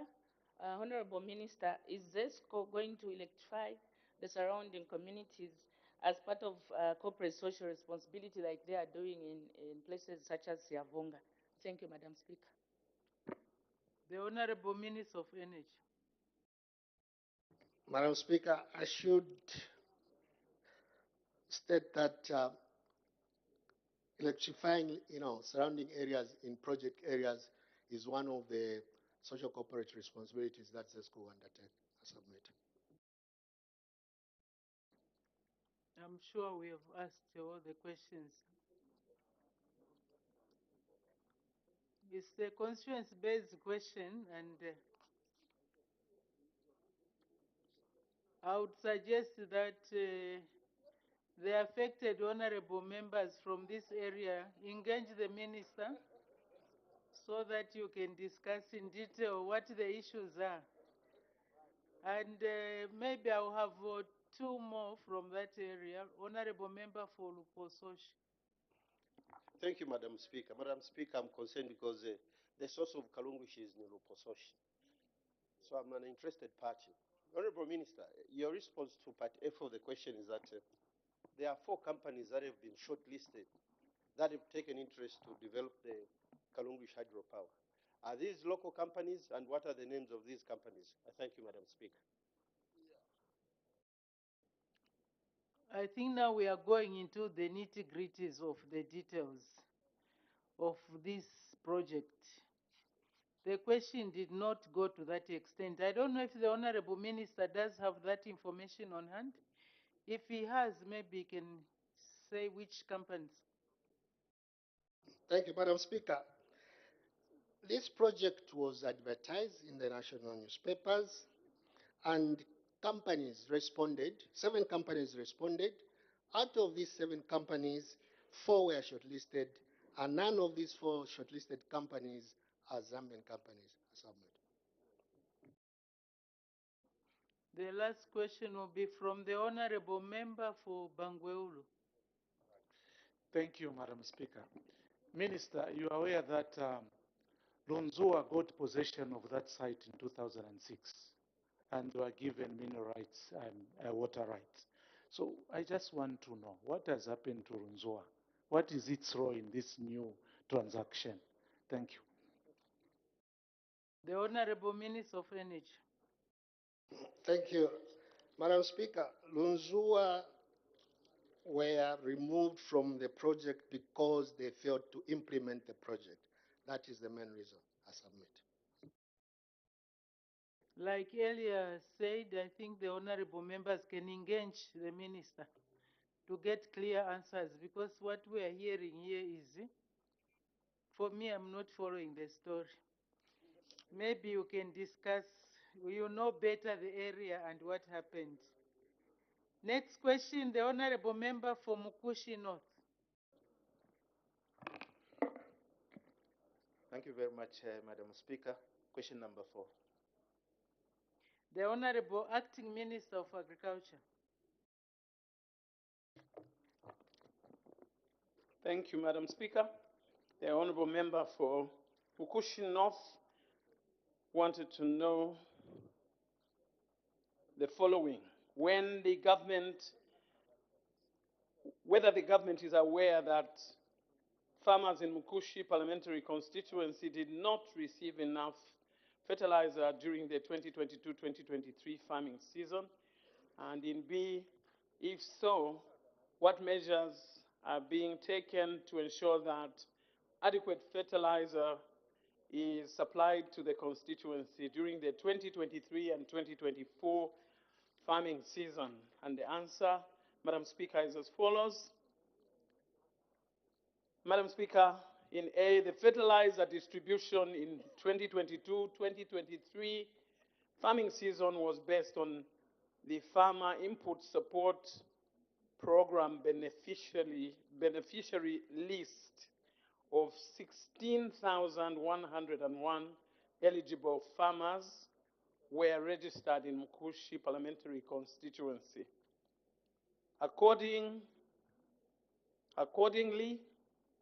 2,415.15 metric tons of compound D and 2,415.15 metric tons of urea were distributed in the parliamentary constituency to cover all the registered and eligible farmers. Therefore, Madam Speaker, all registered and eligible farmers received adequate supply of fertilizer as planned. And in B, as stated above, all eligible farmers received their inputs. I thank you, Madam Speaker. Thank you. Supplementary questions. The Honorable Member for Mukushi North. Thank you very much, Madam Speaker. It is unfortunate that the substantive minister is not around but I appreciate the acting minister is there, and I know she's gotten the whole information. The reason why this question came about is we have a history. Previously, we used to have the allocation of 19,800 as allocation for Mukushi North. Now it was reduced to 16,101. Now, where did the other allocation go?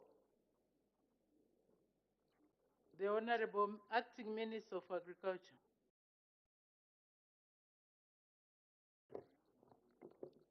Madam Speaker, from my submission,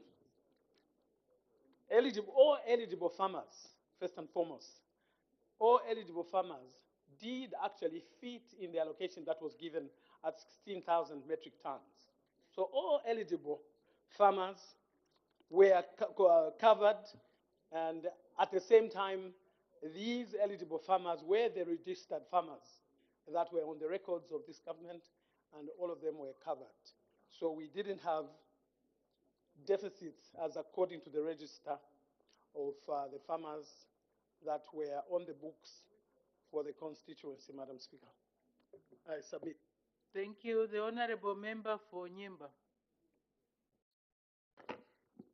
Thank you, Madam Speaker. Madam Speaker, I've got interest in Mkoshi because I share boundaries with Mkoshi, and the problems they have, those are the same problem I'm having in my constituency. Minister, where I come from, I won't say a saying because Madam Speaker just told us not to. Let's call a spade a spade. We have a problem across this country pertaining fertilizer. If you check the numbers of beneficiaries we have, for example, Mkushi, if I'm not mistaken, it's over 70,000 for both South and North Mkushi. Then we push in 16,000 on those. Now, if you look at these figures, 16,000 beneficiaries, registered farmers are more than that who should benefit. And you are saying we need to fight anger. That there's a contrast there. It's not really possible. Madam Speaker, my question to the Minister. Minister, when do you think we are going to sort out this issue of giving less fertilizers to our farmers? Thank you. The Honorable Acting Minister of Agriculture.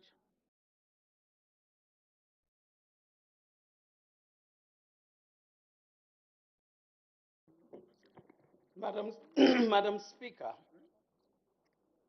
we are all aware that in any context and situation, needs always outstrip the resource available to be able to cater, to respond, and resolve the issues at hand, the problems at hand, or the deficits at hand. For that reason, we know that we have come from a long way with the FISI program, which, Madam Speaker, across the country, we understand that this program had a plan to it of graduation, if I may use that word. Or is it graduating the farmers? Okay? Graduate the farmers. Those who have participated for a certain number of years move on to become farmers who are sound and farmers who are mature to begin to access other resources that would give a chance, in that case, to other farmers who are upcoming, who are registering, are new cooperatives that are registering to come on and also participate. I don't think, Madam Speaker, we had a program that would cater to every one of the farmers on the list because we know the resource base that we have. And so that succession planning of the farmers moving on to give room for the others who never participated was what was going to assist us get to a place where we get everybody to get a chance to benefit from this resource. So the allocation has been maintained for the past seasons due to the budgetary constraints that we all understand have always been with us. And if only we had managed, or we could manage to get to start graduating the farmers and get the capacities into the farmers that have been on the program, say for 3 years or 4 years. We know that some have been on the program for 20 years and have never moved on. Until we get to a point where capacity is built in the farmers for them to move on and be able to access resource from elsewhere and expand their business, their agribusiness, we won't be able to cover everyone. And hence, this government is focusing on this very aspect to ensure that we begin to develop and move with the times, that we don't keep a pond that never gets to flow, because then we end up being starved of oxygen. I submit, Madam Speaker. Thank you very much. The Honorable Member for Mukushi North. Thank you very much, Madam Speaker. My question was not fully answered. Maybe let me put it in the other way. The reason why we came to those figures, rather the figure of 16,101, was because the government thought that we had no genuine farmers on the list. which were adding up to 19,000 plus. So after cleaning up the system, the register for Mukushi North currently is sitting at 72,000 farmers. So now, after cleaning up, we expected that they will not take away our parks. Instead, they will add and indeed bring in new, genuine farmers to add up or meet our allocation of 19,000 plus. To our surprise, they cut and indeed take away our parks. So my question is, where is the allocation, the difference to come up with, to reach our actual number of 19,000 plus? Because they cleaned up the system. But there are still other farmers who are considered to be genuine. So where is our allocation?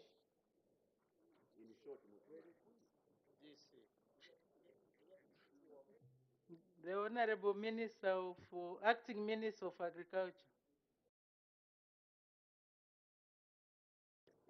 Madam Speaker, I've just shared that we live within, or we consume within our means. And so everything that we plan, including at agriculture, should be within the means, within the availed budget. While we appreciate, as this government, the New Dawn government, that we've got many more farmers that could benefit from the resources if available. And of course, we will never stop referring to the legacy issues. We have been seated in a pond without moving. And so until those rigidities that have stopped us from making progress to be able to cover all our farmers, Madam Speaker, in Cushion North, like elsewhere in the different parts of the country, we will have to move in a methodical manner. We have to move stage by stage and remove those obstacles, the bottlenecks that have stopped us for many years before to getting to cover comprehensively all our farmers and cater to them. So, Madam Speaker, this government is working on this, is focusing on this, and this is what His Excellency the President has been talking about, that we have to work methodically. Otherwise, we will crash if we move just for the sake of moving to cover even what we are not able to cover in relation to the resources available. I submit. Thank you very much. Constituency-based question, so let's make progress. The next question, the Honorable Member for Kawes, for Ron. Thank you very much, Madam Speaker. Once more, question number 5. The Honorable Minister of Home Affairs and Internal Security.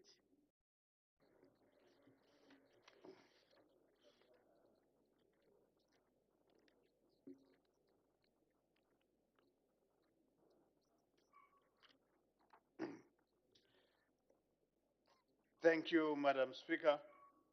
Madam Speaker, Honorable Joe Chibuye, Member of Parliament for Ron constituency, as the Minister of Home Affairs and Internal Security, the following questions.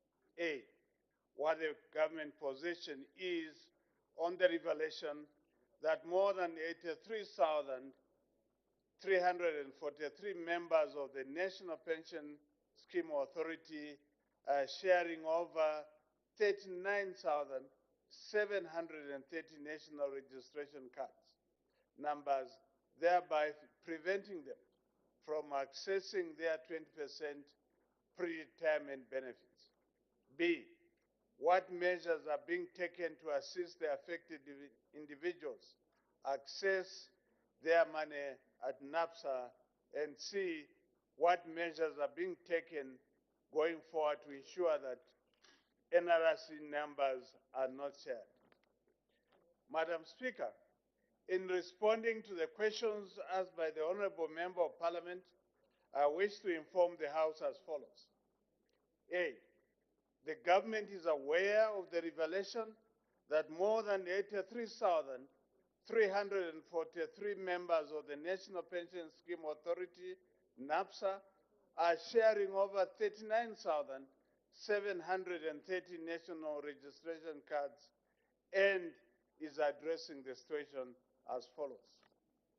The House may wish to note that the issuance of national registration card is governed by the National Registration Act, Chapter 126 of the laws of Zambia. And the government, through the Department of National Registration, Passport and Citizenship, has been issuing NRCs since 1965 in a credible manner, in spite of the system being paper-based, viz. Manually done. As you may all be aware, the law does not allow any registered person to have two numbers, and the registration process to issue one number to more than one person. All cases where a registration number is reported to be shared are thoroughly investigated and the situation urgently remedied. Some cases have been a result of fraudulent activities, which include forgery, and the culprits have been arrested accordingly. The other cases are due to critical errors, and some are also being addressed appropriately. B, all individuals, Madam Speaker, referred by NAPSA have had their concerns relating to their national registration cards addressed, including others referred by other institutions, are being attended to, and their issues are being resolved. Most of the individuals attended to so far in person are true holders of the NRC numbers that they present. What had to be addressed in many instances is the order of their names. C, government is currently implementing the Integrated National Registration Information System, INRIS, to address matters like the one faced by NAPSA and the beneficiaries. The INRIS leaves no room for any NRC number to be shared due to critical errors or fraud. The system also provides a platform to interroganeously resolve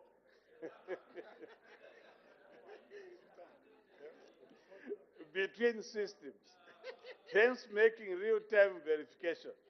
In addition, the establishment was reviewed in 2019 to put in place an appropriate structure to resolve all the low levels of staff in the department.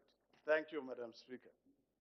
Thank you. Supplementary questions, the Honorable Member for Ron. Thank you very much, Madam Speaker, and thank you very much, Minister of Home Affairs and Internal Security. Madam Speaker, the Honorable Minister has acknowledged that indeed government is aware that 83,343 members of NAPSA, just NAPSA, which is an indicator, indeed shares 39,730 NRC numbers. Honorable Minister, could you be in a position to state as to whether this has been a building up number from the time that you mentioned when we started having NRCs in 1964? And if so, what has the ministry been doing if they are aware that there is a problem here? What has the ministry been doing? Instead of correcting these measures, have the ministry allowed these anomalies to keep on building up? I thank you, Madam Speaker. The Honorable Minister of Home Affairs and Internal Security. Thank you, Madam Speaker. Madam Speaker, most of the critical errors that have been identified that led to different individuals sharing identity numbers were made in the period between 1980 and 2010. This is largely due to the period when mobile registration forms A and the logbooks were being printed in large numbers using the manual logging system. As a result, problems occurred, Madam Speaker, and we have been correcting the same. Thank you. The Honorable Member for Kamfinsa. Honorable Minister of Home Affairs, you've indicated that there are two pieces of legislation, I think, and a third one that governs the registration process of NRCs. Minister, do you intend to bring any amendment to the current law as we facilitate this migration to a digital ID? I thank you, Madam Speaker. Thank you. The Honorable Minister of Home Affairs and Internal Security. Madam Speaker, I specifically mentioned that there's only one law that relates to the registration of people in this country, and that is Cap 126 of the laws of Zambia. I did not mention any other law. Thank you. The Honorable Member wanted to know if there will be any amendments introduced. Madam Speaker, we'll look at the current law that is obtaining. If there will be need to make amendments, we shall do so and provide the same amendments for enactment in this House. Thank you. The Honorable Member for Luena. Thank you very much, Madam Speaker. Honorable Minister, this issue of people sharing the same NRC number is not only affecting people in terms of NAPSA, but it's also affecting social cash transfer beneficiaries.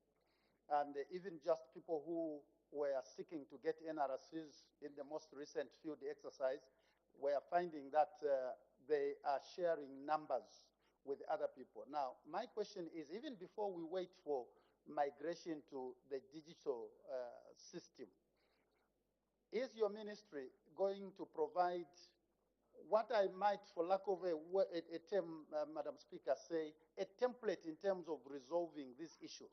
Because it would appear that whenever two people are sharing a number, it's at the discretion of the officer to simply say, you are not the genuine owner, the other person is the genuine owner. And sometimes you find a 60-year-old old lady is sharing a number with a 25-year-old young man.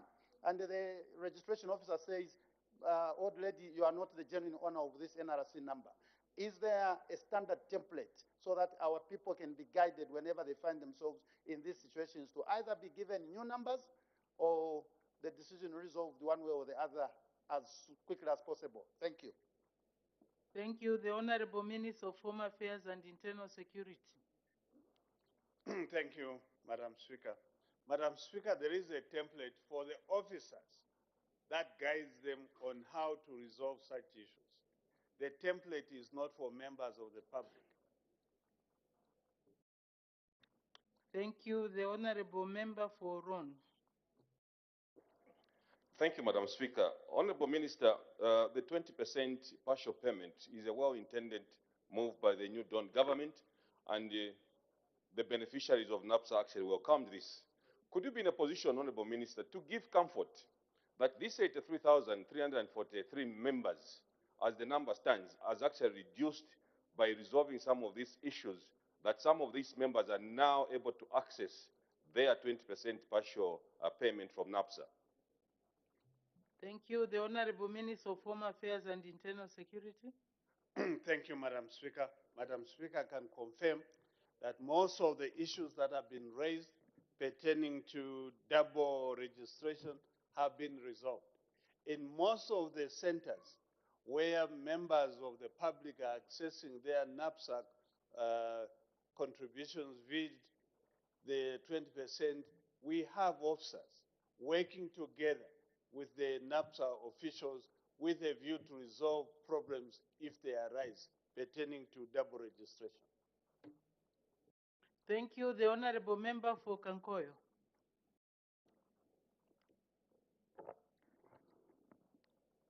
Thank you very much, Madam Speaker. Madam Speaker, I'm one of the victims of the people sharing NRCs, and I've been inconvenienced most of the time when I go for my driving license and another public documents. I want to find out from the Minister, the digitalization of NRCs, is it really going to sort out this challenge we've been facing since 2000 when I got my NRC? I thank you, Madam Speaker. Thank you. The Honorable Minister of Home Affairs and Internal Security. Madam Speaker, it will definitely resolve the issues that are being raised by my colleagues, Because this particular INRIS system will be using a biometric system where there will be no identical fingerprints that will be accessed by the system.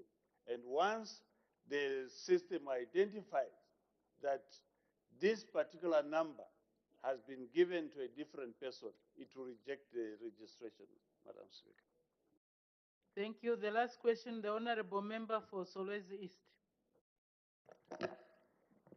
Thank you very much, Madam Speaker, for recognizing the good people of Solwezi East, Mushindamwa district, to make a follow-up question.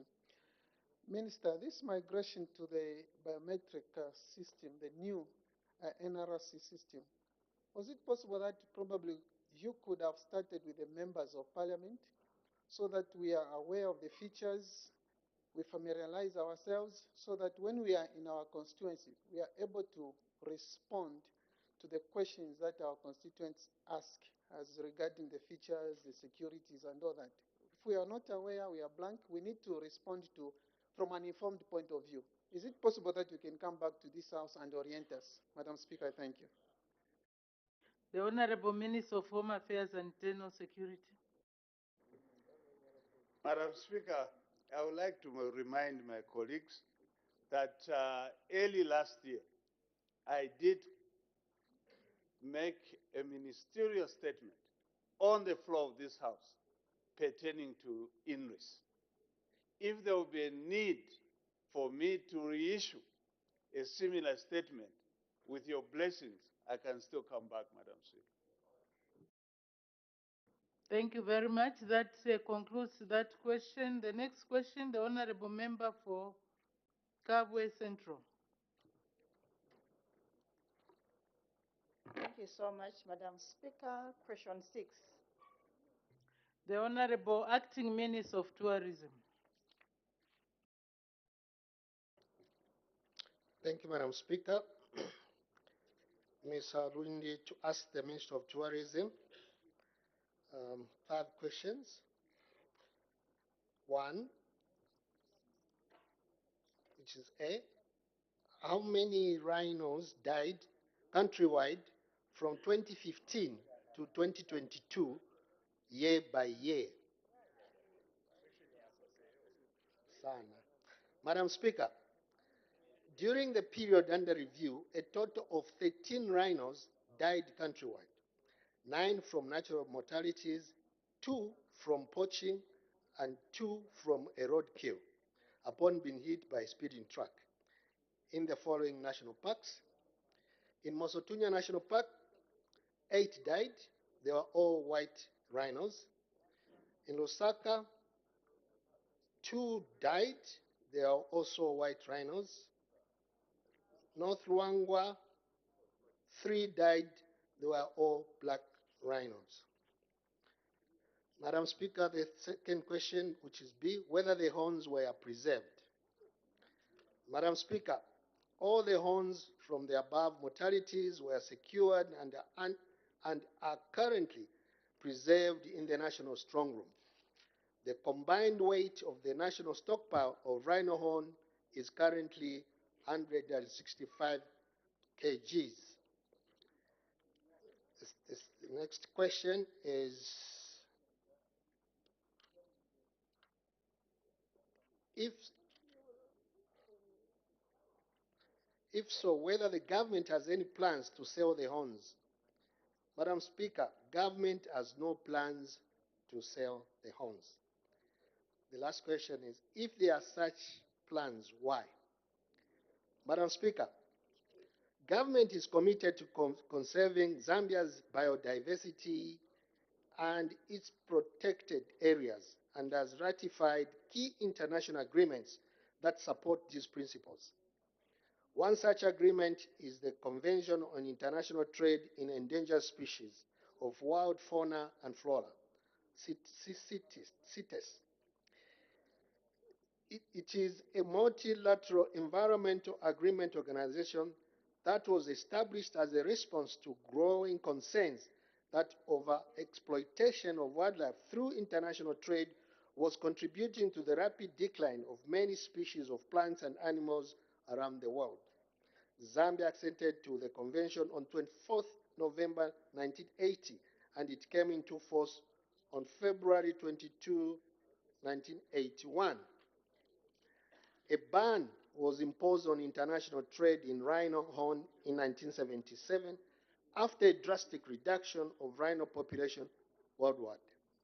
Zambia, which once had a thriving rhino population of 12,000 in the Luangwa Valley in the 1970s, declared its black rhino population extinct in 1998. In 2003, the process of reintroducing black rhino commenced in North Luangwa National Park, where an initial 20 black rhinos from South Africa were reintroduced in the park and has since grown to 59.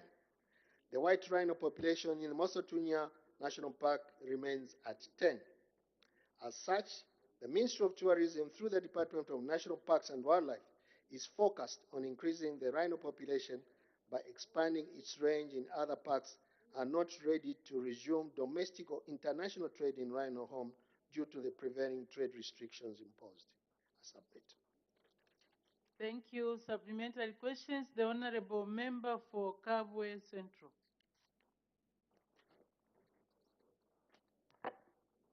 Thank you so much, Madam Speaker, and thank you so much, Acting Minister, for that response. Madam Speaker, you may wish to know that I'm a member of Zambia Parliamentary Caucus on Environment and Climate Change, and also a commissioned honorary game ranger. So hence my interest, and I took time to go into Lusaka National Park just to appreciate nature, and I was surprised to find that the white rhinos were no more, they died. Now, Minister, I would like to know from your response also, you have indicated that 8 rhinos also in the Musotunya National Park also died from natural, and also Lusaka. What could be a disease that is killing these rhinos, and how do you intend to contain these diseases? Thank you so much. Thank you. The Honorable Acting Minister of Tourism. Thank you, Madam Speaker. The information I've got at hand is that there is no disease that has been mentioned. What has been stated is just natural mortalities. That is what I've been given. Submit. Thank you. The Honorable Member for Kabwata. Thank you, Madam Speaker. Honorable Minister, I just wanted to find out whether your ministry has got any intentions of placing the animal identification chip in these rhinos that are surviving, so that we can try and stop these animals from being extinct through poaching. The Honorable Acting Minister of Tourism. Thank you, Madam Speaker. I don't think I have that information. However, I'll get back to the Honorable Member of Parliament to just clarify whether all the rhinos that are currently in Zambia have got an identification chip. I submit. Thank you. The Honorable Member for Nyimba. Thank you, Madam Speaker. Minister, looking at the numbers in Livingstone are not growing, and the numbers in Ruangwa North National Park are growing. Do you have any plans to introduce more rhinos on the South Ruangwa National Park? Thank you. The Honorable Acting Minister of Tourism. Madam Speaker, though I cannot confirm, but I'm sure it's government policy that we should get back to the 1970s population of 12,000. I'm sure government is looking into this problem. I submit. Thank you. The Honorable Member for Luena. Honorable Minister. Order. As the time is 16:40 hours, I suspend business for 20 minutes for a health break. With us here on Parliament Television, the House considering a question for answer that has been posed by Kabwe Central lawmaker, Mr. Chrysosta Halundi, directed to the Acting Minister of Tourism. She is trying to find out how many rhinos died countrywide from 2015 to 2022 year by year, and in response the Acting Minister of Tourism did say that a total of 13 rhinos actually died during that period. And Ms. Halwindi wants to find out whether the horns of the rhinos were preserved, and the minister actually did say that the horns were secured and are currently preserved, and that government has no plans to sell the horns. So members of parliament are actually asking follow-up questions regards this particular question. On the floor of the House, just before the break, was Buena lawmaker just about to ask a question. Time now to look at some of the announcements that were made by Madam Speaker starting at 14:30 hours. In the first announcement by Madam Speaker, she informed the House that she had received communication that to the effect, in the absence of Her Honor the Vice President, who is attending to other government business, the Minister of Defense, Honorable Ambrose L. the former MP, has been appointed acting leader of government business in the House from today, 4th September 2023, until further notice. And Madam Speaker, in another announcement, she did say that on Wednesday, 26 July 2023, she did announce to the House the introduction of the annual awards for outstanding parliamentarians at the National Assembly of Zambia, and consequently nominations were received in 3 categories, namely the Robson Navigator Award, Overall Best MP of the Year, the Nelly Muti Award, Outstanding Woman MP of the Year, and lastly the Wesley Nyirenda Award, Outstanding Youth MP of the Year. Matimba. And in the next announcement, Madam Speaker recognized the presence in the public gallery of pupils as well as teachers from Macha Girls Secondary School in Choma District. And so on behalf of the National Assembly of Zambia, she warmly welcomed the visitors to the National Assembly. All right, so in the earlier announcement that I talked about regarding the awards, all nominations have actually been received and were compiled, counted, verified, and validated. And following this process, the top 3 nominees in each category were identified, and in view of the foregoing, all the deserving nominees will be recognized and awarded at the ceremony to be held this Thursday, 14th September 2023 at 09 hours in the amphitheater. And so the House has so far considered 6 questions for oral answer under Standing Order 74, and still to come on the order paper are 9 questions for oral answer under Standing Order 74, and we also expect Mwandi Member of Parliament, Ms. Simiso Sefulo, to move a motion of thanks. The President addressed that the thanks of this Assembly be recorded for the exposition of public policy contained in the President's address. And so we'll be giving you details of these later on. For now, we take a break. Remember, business of the House resumes at 17 hours. Keep watching Parliament Television. Good afternoon.